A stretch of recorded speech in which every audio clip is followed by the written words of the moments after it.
할렐루야. 이번 시간에는 왕의 나라 시리즈 설교 7번째 순서로 왜 8째 아들인가 이런 제목을 가지고 수비학적인 관점에서 바라본 다윗의 그 기름 부으심과 왕으로 세워지는 그 배경에 대해서 한번 조명해 보도록 하겠습니다. 지난 시간에는 그 중심을 보신다는 주제로 이 다윗의 중심을 보셨던, 그리고 아버지 하나님의 마음에 합하였던 그 다윗을 우리가 조명해 보았습니다. 잠시 또 이렇게 기억을 우리가 되살린다면은 그때 이 중심, 곧 사무엘상 16장 7절에 나오는 말씀이지요. 히브리어로는 이 중심이 레바브 혹은 레버 같은 말입니다. 같은 뜻입니다. 그렇게 제가 설명을 드렸어요.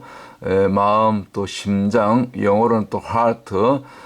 우리가 육체적인 심장도 있지만은 사실은 이건 영적인 우리 heart, 마음, 중심을 의미한다고 볼 수가 있죠. 다윗은 일생 동안 물론 실수하고 범죄한 때도 있었지만 그 이전이나 범죄 이전, 그리고 범죄 후 회개한 다음부터는 철저하게 하나님 중심, 또 하나님 마음에 합했고, 항상 작은 일이든 큰 일이든 특히 전쟁을 많이 치루었기 때문에 늘 항상 하나님께 먼저 물어보고, 그렇게 또 왕이 되기 전이나 왕이 된 이후에 그렇게 일생을 살아갔던 그런 참 귀한 인물로서 지금도 이스라엘 역사 가운데 가장 존경받는 그런 왕으로 지금 기억되고 있죠. 그래서 방금 설명드렸던 그 중심이 히브리어로는 이 레버라고 말씀을 드렸는데, 여기 이제 그 레바브 혹은 레버 두 단어가 이제 있는데 사실은 같은 개념입니다. 그래서 뭐 레바브에서는 이제 여기 베트가 2개 들어가는데, 라메드는 이건 목자의 지팡이죠. 주님의 권능, 또 때로는 주님을 상징하기도 하고요. 이 히브리 알파벳 22글자는 저희 광야의 소리나 성경 신학 채널에 이미 다 올려져 있습니다. 여러분들 지금은 히브리어 기본적으로 알파벳 정도는 그 상징이 무엇이고 의미가 무엇인지 그런 또 기본적인 그런 그 단어들 좀 공부하시는 것이 여러분들이 성경을 읽고 또 묵상하는데 큰 또 도움이 될 줄로 믿습니다. 참고하시고요. 그래서 이 라메드, 베트 두 글자죠. 그래서 이걸 레버 혹은 또 베트가 2번 들어가면 레바브인데, 이게 이제 그 지금 사무엘상 16장 7절에 나온 이 중심, 거기에 해당되는 단어죠. 히브리어 성경 원문에 보면 그렇게 나옵니다. 제가 다 확인한 그런 글자입니다. 그래서 이걸 갖다가 또 육체적으로는 심장이고 또 영적으로는 heart, 마음. 이 마음, 우리 중심, 마음 중심이 눈에 보이지 않는 것이 더 중요하죠. 나타난 것으로 말미암아 된 것이 아니고 그 이전에 눈에 보이지 않는 영적인 것으로부터, 하늘로부터 이 모든 것이 이렇게 눈에 보이게 실체로 드러나게 되는 거죠. 그래서 시작은 영적인 거죠. 영이 먼저죠. 육이 먼저가 아니고. 그래서 이 heart, 다윗의 중심이 이 레버가 하나님께 합했다는 거죠. 그래서 예를 들면 지난 시간에 설명드렸죠. 이 바벨이 이제 이 베트 마지막 여기는 라메드가 끝에 오지요. 여기 바벨입니다. 바벨탑 할 때 그 창세기 11장에 나오는 바벨 아시죠? 그래서 베트가 2개니까 베트는 집이죠. 집. 그래서 집이 2개. 우리 안에 집이 2개면 안 되지. 문제가 있는 거죠. 옛날에 우리 어르신들 시골에 보면요. 그때 한 60년대, 그 70년대만 해도 그 작은 댁을 꼭 하나씩 뒀어요. 조금 먹고 살만한, 뭡니까. 등 따시고 배부른 그런 시골의 어른들은 우리 친척들도 그랬고, 외가 쪽에도 그렇고, 꼭 보면 문제를 일으켜요. 꼭 작은 댁을 하나씩 뒀다고. 작은 댁 아시죠? 첩을 얘기하는 거죠. 그래가지고 맨날 본처하고 첩하고 맨날 찢고 뽑고 죽이네 살리네, 어떨 땐 머리카락 부여잡고 막 한바탕 싸우고, 또 남편은 또 말리고 그런 걸 어렸을 때 실제로 많이 보았어요. 웃기는 얘기죠. 그 다 죄죠. 그런 것처럼 우리가 영적으로도 우리 마음 가운데 우리 집이 하나여야 되는 거예요. 우리 옛사람은 죽어져 없었기 때문에 곧 우리가 회개하고 예수님을 믿고 거듭난 그런 신자라면은 그때부터는 새 집, 헌 집은 다 헐어버리고 불태워버리고 소멸나는 하나님이 불러서 그렇죠. 그래서 집이 하나만 있어야 되죠. 그 집이 뭡니까? 고린도 전후에서 얘기하는 성전이죠. 성령의 전. 근데 여기 보니까 바벨은 뭡니까? 집이 두 개잖아요. 위에 창조주 하나님 계셨는데 니무롯이 이제 또 교만해져 가지고 뭘 쌓습니까? 바벨을 쌓잖아요. 자기가 하나님처럼 높아지고자. 곧 선악과죠. 제2의 선악과죠. 마지막 선악과는 또 666 요한계시록에 나오는 짐승의 표가 되겠고요. 적그리스도의 표죠. 절대로 받으면 안 되죠. 그래서 집이 두 개니까 이 라메드는 주인이죠. 그러니까 주인이 두 개예요. 우리가 교회를 다니면서 신자라면서도 때로는 예배당 가서는 예배 드릴 때는 하나님을 주인 삼았다 하지만 예배 끝나고 또 밖으로 나오자마자 언제 그랬느냐 싶어서 또 세상이 눈에 당장 보이니까 그렇죠. 삶이 또 현장이 눈에 보이니까 뭐 그럴 수 있어요. 그런데 그렇다고 해서 그 마음 중심을 빼앗기면 안 되는 거죠. 다른 집에, 세상에, 물질에, 정욕에, 욕심에 말이죠. 심지어 자식에, 그렇죠. 그래서 우리는 집이 하나여야 되고 주인도 하나여야 되고.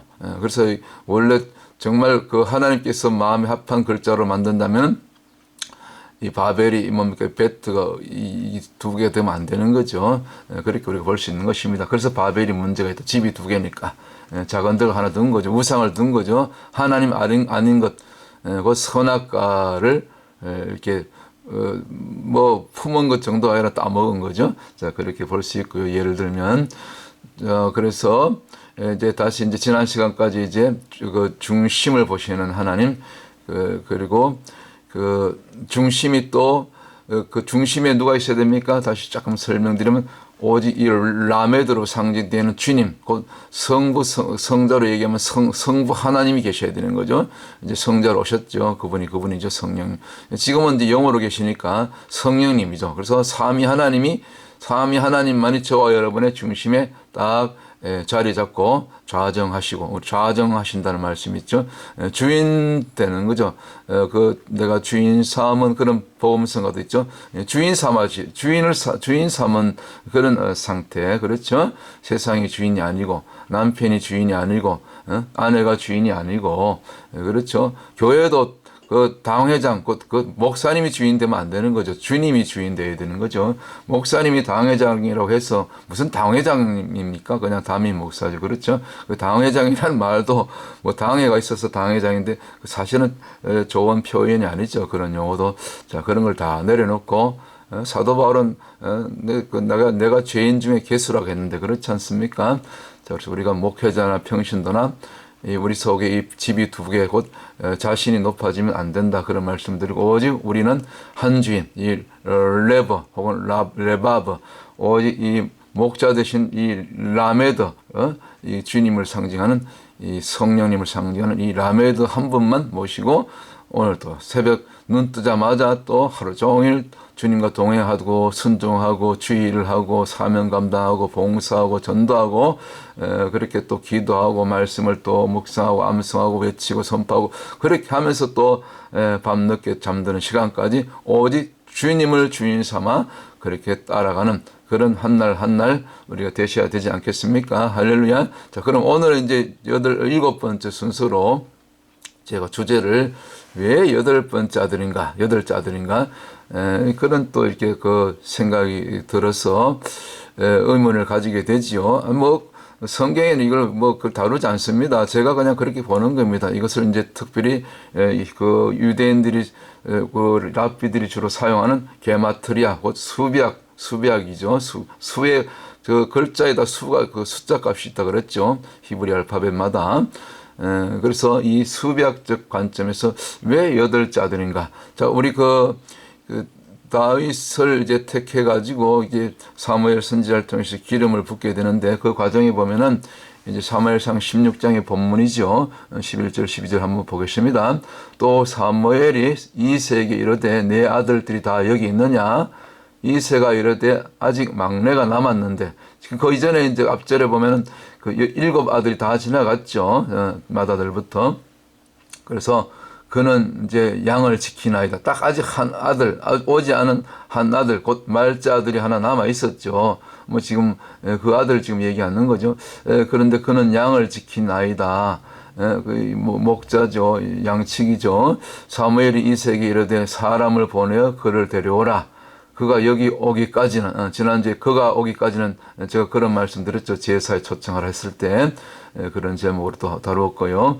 식사 자리에 앉지 아니하게 하라. 곧 제사가 중단되었다고 말씀드렸죠.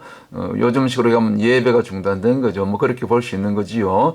이에 사람을 보내어 그를 데려오매 그의 빛이 붉고, 이제 말째 아들 곧 8번째죠. 사무엘상 16장에 의하면은 그의 빛이 붉고, 얼굴빛이 낯빛이 붉고 눈이 빼어나고 얼굴이 아름답더라. 참 그 동안이었던 것 같아요. 아주 아름다운 잘생긴 참 그 외모가 그렇게 아주 뛰어났던 그런 다윗이었던 것 같아요. 여호와께서 이르시되 이가 그니, 하나님께서 택한 아들이 이 아들이라는 거죠. 그래서 일어나 그에게 이제 기름을 부어라 하시는지라. 이것이 이제 다윗을 택하고 기름 붓는 그런 과정이죠.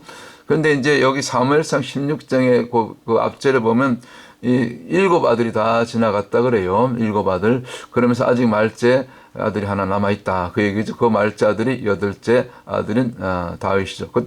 다윗은 사무엘상 16장에 의하면 8째 아들이죠. 그런데 이제 7째 아들 이름은 이게 불분명해요. 사실 이제 엘리압, 아비나답, 삼마, 느다넬입니까? 라떼, 오셈. 그리고 이제 여기까지 이름이 나와요. 이게 역대상 2장에 가면. 근데 7째 아들 이름은 안 나오고 바로 7째 아들 다윗으로 나오거든요. 그 역대상 2장에 보면. 그래서 이 사무엘상에 있는 그 이세 아들은 8 아들로 나오고, 그리고 그 8번째 막내가 다윗으로 나오고, 또 역대상 2장 13절로부터 15절에 가면요, 여기는 7 아들만 나와요. 여기 표는 누가 그렸는데 8 아들로 되어 있는데, 사실은 역대상에서는 7째 아들이 다윗으로 나오거든요. 참 성경이 똑같은 성경인데, 아니 하나님의 감동으로, 성령으로, 하나님의 감동으로 되어진 그런 성경이 어떻게 다를 수가 있는가. 이런 것은 우리가 좀 그 행간에 그 의미를 이렇게 조금 묵상할 필요가 있는 거죠. 뭐 주석에도 없어요. 이렇게 쳐다보아도 왜 그런지. 왜냐면 모르죠. 답을 모르죠. 우리는. 그때 당시 성경을 기록한 저자만 알겠죠. 보통 이제 역대사를 이제 에스라, 학사 에스라가 기록했다는 그런 이제 유대 전승에 하면 그렇게 내려오는데, 그럴 수 있죠. 그런데 제가 가만히 생각하니까 왜 그랬을까? 아니, 분명히 조금 전에 사무엘상에서는 이제 8 아들이 나오고, 8째 말째가 다윗으로 나오고, 7째 아들 이름은 안 나와요. 여기는 누가 7째 아들 이름을 오셈인지 기록하고 있는데, 이거 불분명해요. 출처가. 저는 아직 확인하지 못했는데, 혹시 아는 분 있으면 댓글에 좀 찾아주시면 고맙겠어요. 근데 그 역대상에 가면은 이 6째 아들 다음에 바로 7째가 다윗으로 나와요. 7째 아들. 그 족보가 나오거든요. 역대기에. 그래서 그러면 여기 7 아들이고, 또 사무엘상에서는 8 아들이고, 누가 어느 성경이 맞는가? 근데 저는 볼 때에 8 아들이 맞지 않는가, 그렇게 보는 거죠. 그래서 그럼 그 7째 아들은 어떻게 된 건가? 7째 아들은 역대상이 이제 그 이후에 기록되잖아요. 사무엘상하가 이제 끝나고 시기적으로, 시간적으로. 그렇죠. 그래서 아마 그 7째 아들이 있긴 있었는데, 아마 어린 나이에 병 들어서 갑자기 죽지 않았는가. 그래서 역대상을 기록할 때쯤은 이제 에스라가 기록했다면은, 그때는 이 7째 아들이 없었던 거죠. 그래서 그 다윗이 일찍 죽은, 만약에 그렇다 치면은 제가 이렇게 가정하는 겁니다. 그렇다 치면은 이제 7째 아들이 죽은 그 7째 아들 대신해서 다윗이 7째가 되는 거죠.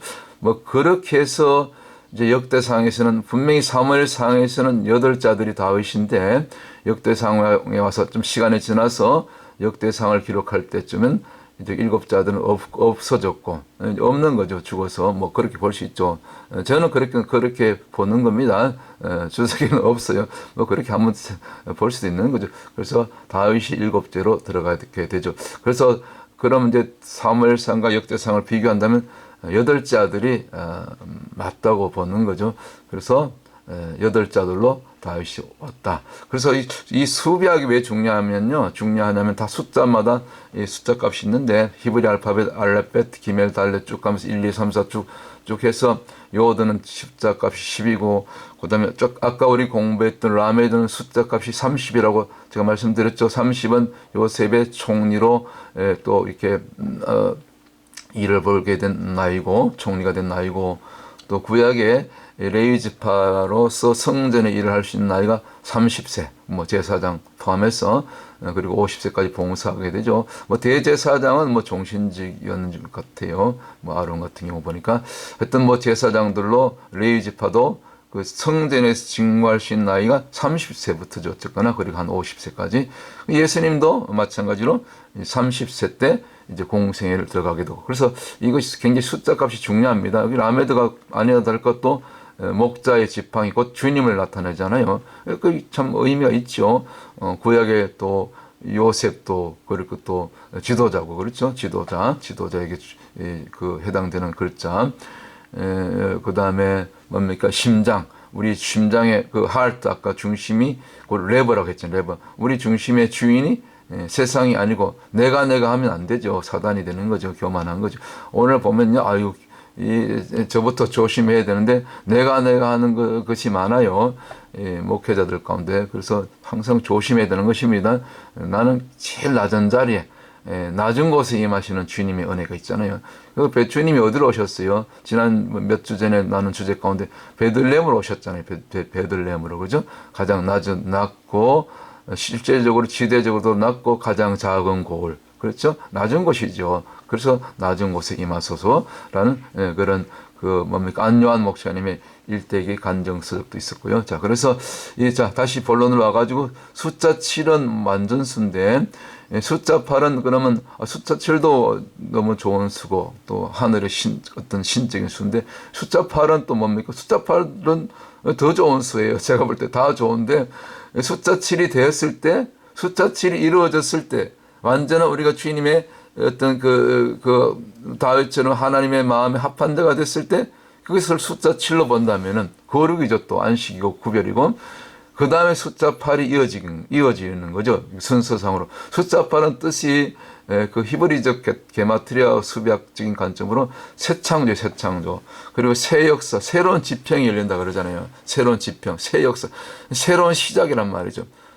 이것이 언뜻 보면 성경에 보면 또 베드로서의 3장에도 나오지만 너희가 이것을 잊지 말라. 하루가 천년 같고 곧 천년이 하루 같다는 말. 그러니까 숫자 1을 천년에 대입하면 곧 1이 천년이 되는 거죠. 그래서 인류 역사 아담 이후로 보통 6천년이면 이제 인류 역사가 끝나고 주님이 오신다 그러잖아요. 대략적으로 이렇게 구속사의 관점에서 대략 6천년쯤 되면 뭐 정확한 연수 계산은 조금 우리가 보는 관점에 따라서 또 신학자들마다 조금씩 달라요. 그러나 뭐 얼추해서 거의 지금 이제 6천년이 다 끝나가죠. 지금 이제 2025년이. 그래서 지금은 마지막 때 중에 마지막 곧 주님이 이제 곧 수년 내라도 올 수 있는 그런 상황. 뭐 아직까지 성경이 더 이루어져야 될 그런 내용이 많이 있는데 뭐 혹자는 요즘 유튜브 가끔 보면은 뭐 벌써 7년 마지막 대환란이 시작됐다. 다니엘스의 9장 25절입니까? 마지막 한 일회가 이미 시작됐다. 뭐 그렇게 보는 사람들이 있는데 아직은 아닌 것 같아요. 조금 그 전에 이루어져야 될 그런 거짓 평화 조약 7년 말이죠. 그리고 또 제3승전이 또 건립되어야 되고 여러 가지 아직 이루어져야 될 몇 가지 예언들이 남아있기 때문에 아직은 7년이 시작됐다고 그렇게 미리 단정하는 것은 무리고요. 조금 이제 시기적으로 지금 세상에 되어지는 그런 여러 일들 보면 아주 가깝긴 가깝지만 이미 들어갔다 그렇게 보는 것은 조금 너무 앞서가는 것 같고요. 제가 볼 때는 하여튼 조금 지켜보는 것이 우리가 또 지혜롭고 또 하나님 앞에 또 말씀 앞에서도 우리가 겸비한 자세가 되는 거죠. 아무리 뭐 대단한 신학자고 뭐 박사학위를 몇 개 가져도 말이죠. 그건 아니죠. 자, 그래서 이 숫자 8이 중요한 것입니다. 숫자 7보다 어쩌면 숫자 7도 완전 수인데 안식 쓰고 신성 쓰고 더 좋은데 숫자 7보다 더 좋은 수. 연장선상에서 보았을 때 저는 숫자 8이 더 좋은 것 같아요.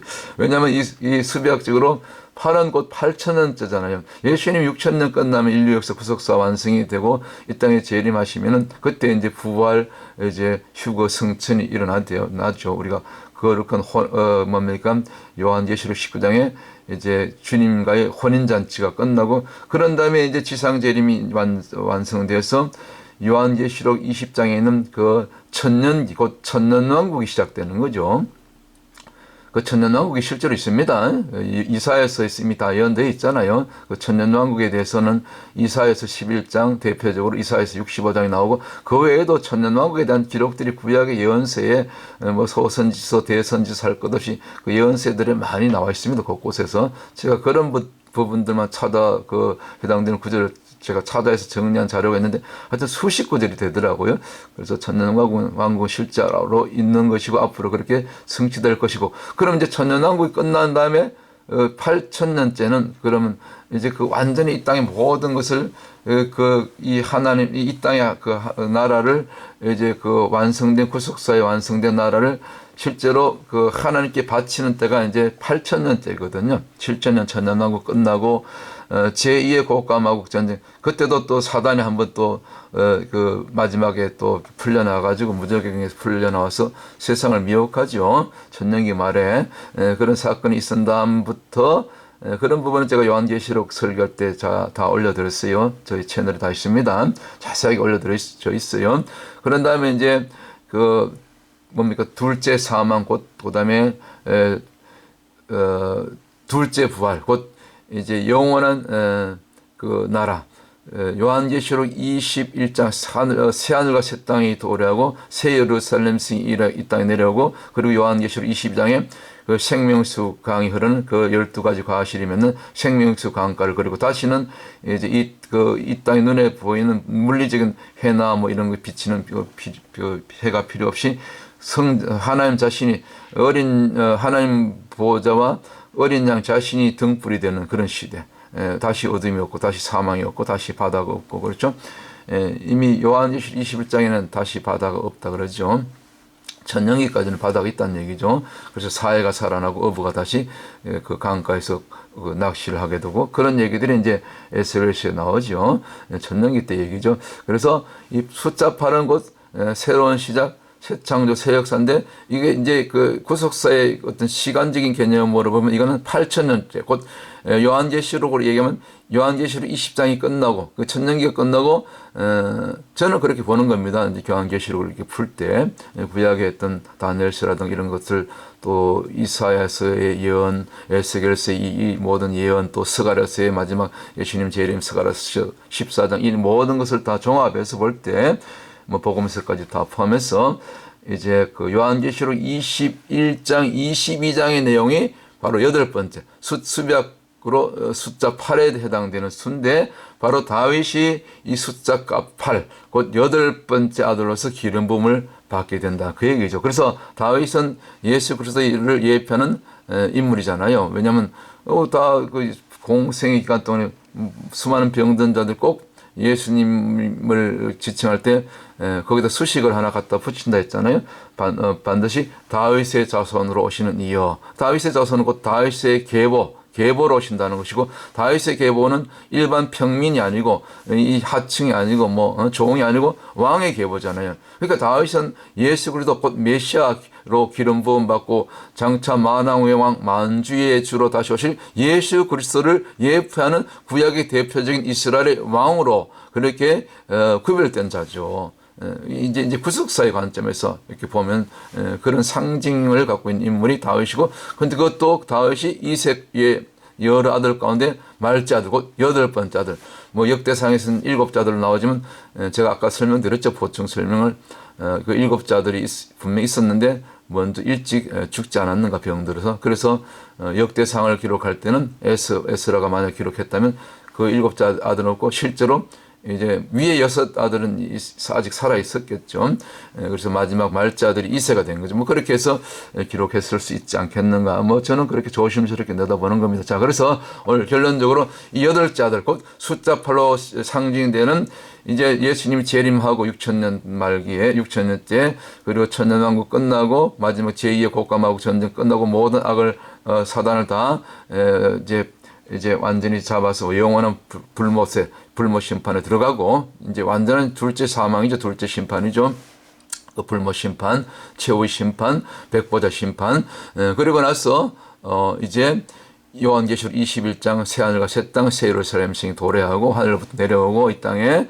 그래서 이 지구는 영원한 것입니다. 지구는 별 중에 별입니다. 마지막 때 이 지구에서 영원한 나라가 이제 새하늘과 새 땅이 여기서 펼쳐지게 되죠. 얼마나 참 우리가 영광스러운 이 별 중에 별, 그래 지금 살고 있는지 몰라요. 참 감사하죠. 생각만 해도 정말 감사가 넘칩니다. 그래서 이제 요한계시록 21장을 이어서 요한계시록 22장이 이렇게 펼쳐지게 되는 거죠. 이게 계시록 21장과 22장은 연속선상인 것입니다. 상황 설명은 다른 것이죠. 그래서 또 그가 수정같이 맑은 생명수의 강을 내게 보이니, 생명수강, 하나님과 및 어린 양이 보호자로부터 나와서, 그 생명수강 강줄기가 어디로부터 나온다? 보호자로부터 나오는 거죠. 등불도 빛도 마찬가지. 등불이 필요 없죠. 그 다음에 눈에 보이는 그런 성전이 필요 없고, 그렇죠? 다 성전, 하나님과 어린 양이 자체가 성전이 되기 때문에. 그래서 2절에 길 가운데를 흐르더라 광좌우에 생명나무가 있어 12가지 열매를 맺대. 야, 뭐 천국의 십신에서 가신 분들이 생명수 강도 마시고 생명과도 이렇게 주님이 따먹어 보라 그러죠. 그렇게 달고 마시고, 그렇죠. 그래서 그 생명수를 한번 마시고 생명과를 맛본 자들이 다시 이 지상에 안 내려오려고 막 버티죠. 근데 주님, 아직 너 사명이 안 끝났어. 그래서 계속 돌려보내죠. 그런 분들이 이제 그 천국 입신한 간등들이 뭐 대동소이한 얘기 아닙니까? 저도 막 굉장히 사모가도 한번 가봤으면 좋겠는데 아직 주님께서 아직 허락을 안 하시고 열어주지 않네요. 하여튼 여러분들도 사모하시기 바랍니다. 사모하다 보면 하나님께서 언젠간 죽기 전에는 한번 미리 맛을 보여주시면 얼마나 좋겠어요. 그러지 않아도 우리가 천국을 믿고 말씀으로 믿고 뭐 천국 가는 것은 보장되어 있으니까 그래도 이왕이면 한번 보고 가는 것이 또 좋지요. 미리 맛을 보는 것도 괜찮지 않나 싶어요. 자, 그래서 12가지 열매를 맺되 달마다 그 열매를 맺고, 할렐루야, 그 나무 잎사귀들은 만국을 치료하기 위하여 있더라. 뭐 그때는 뭐 병이 없는데 하여튼 뭐 만국, 이건 더 깊은 의미는 모르겠어요. 그때는 다시 병드는 것도 없고 아픈 것도 없고 사망도 없는데 왜 이런 표현을 했는지 모르겠어요. 영적인 어떤 메시지가 아닌가 뭐 그렇게 보여요. 실제로 병은 없습니다. 천국에서 우리 완전히 구원받으면은. 자, 이런 나라를 우리가 마라나타, 아멘 주여 오시옵소서. 오늘 또 날마다 사모하면서, 오늘 특별히 이제 지금 아침 시간인데 미국에서는 메모리얼 데이, 우리 국가에서 싸우다 전사한 그런 전사자들을 또 그 유족들을 기리고 또 위로하고 또 전사자들을 추모하는 그런 메모리얼 데이. 한국으로서는 이제 얘기하면 현충일이죠. 여긴 미국이 조금 빠르네요. 한 달 정도. 한 달은 아니네. 한국에서 6월 6일이니까 여기는 5월 말이니까 한 2주 정도 차이가 나네요. 같은 비슷한 시기인데. 하여튼 그래서 미국에는 오늘 같은 경우는 웬만한 비즈니스 내일 가게 포함해서 다 웬만하면 다 문을 닫고 하루 공휴일로 이렇게 지키는 날입니다. 한국에서도 현충일 날 공휴일이죠. 그래서 오늘은 조금 여유를 가지고 이렇게 또 말씀도 정리하고 여러분과 또 이렇게 말씀으로 이렇게 교제하는 시간을 이렇게 한번 또 준비해 보았습니다. 자, 오늘 결론입니다. 오늘 8번째 아들로 오신 그 기름 부음을 받은 다윗에 대해서 왕의 나라의 관점에서 예수 그리스도의 구속사의 관점에서 왜 8째 아들인가 이렇게 우리가 살펴봤습니다. 이것들을 정하신 이가 가라사대 이르시되 내가 진실로 속히 오리라 하시기는 아멘 주 예수의 오시옵소서. 할렐루야, 마라나타. 오늘 또 승리하는 저와 여러분 되시길 주의 이름으로 간절히 축복합니다. 축원합니다. 샬롬.